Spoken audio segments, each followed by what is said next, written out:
मई dollar कितने का हो जाएगा? तहलका खेज पेशगोई।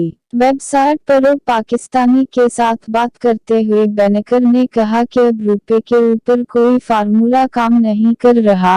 यूं लगता है कि आइंदा चंद हफ्तों में डॉलर 300 से 310 रुपए का हो जाएगा।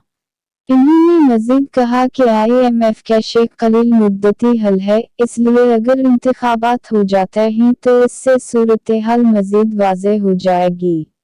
बेनेकर के मुताबिक पाकिस्तान को अदायगियों के तवाज़ुन के बुहरान का सामना है, इसके ज़रिए मुबादला के ज़खायर कम हो रहे हैं और रुपए की कद्र कम हो रही है।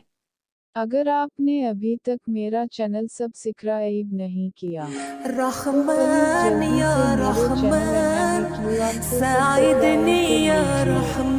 वीडियो अच्छी लगे तो लाइक शेयर और कमेंट लाजमी कीजिए।